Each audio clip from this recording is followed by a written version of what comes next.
I'm recording into Ableton Live, which is one of my favorite programs. I use it a lot for programming and making loops and stuff like that. But you can also record into it like a traditional digital audio, workstation kind of software.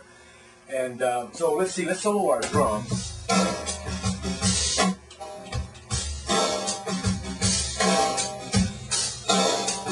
And let's just take a look at our snare drum track.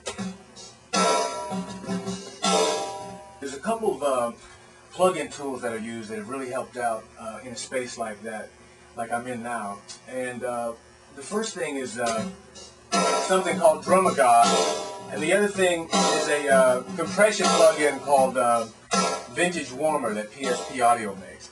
So let's listen to just the dry sound of the snare drum in the room.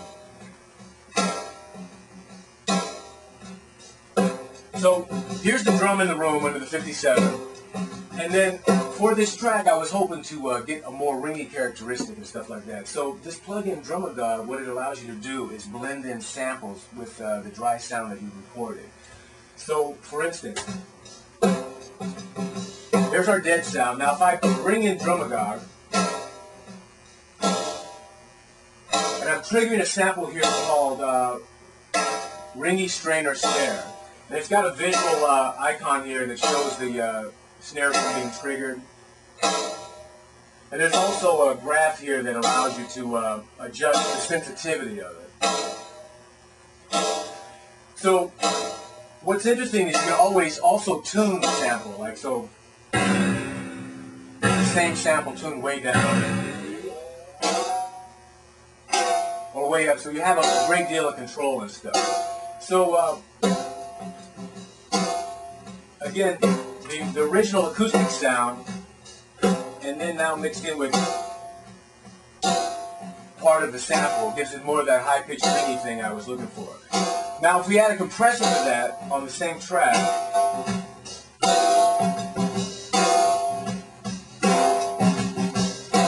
it makes the sound a lot fatter and present. So, in context with the drums, then altogether.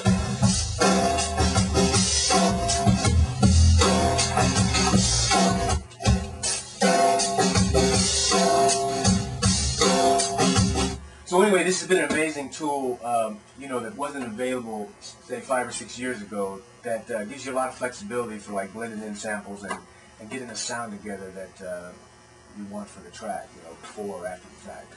So let's look at one more step that's interesting. In a small space like this, sometimes, it's difficult to insinuate like a bigger room sound, say if you were at the Hit Factory or Power Station that's now called Avatar.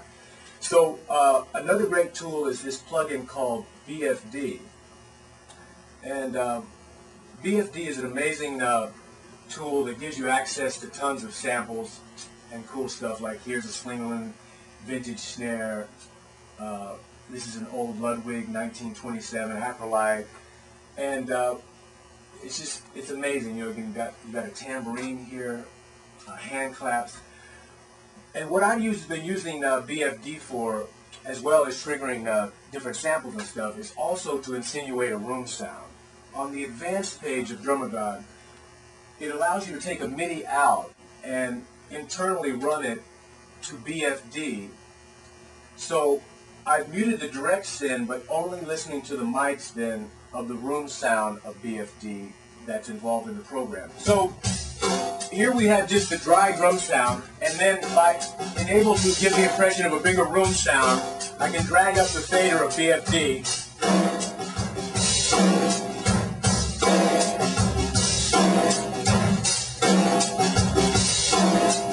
And that gives the impression that you're in a bigger space. So that's been a real breakthrough for me as well, is that if I'm playing on a track that needs to seem like it's in a bigger space, even though we're in a small room right here, you can imply that with something like a tool like BFD and stuff.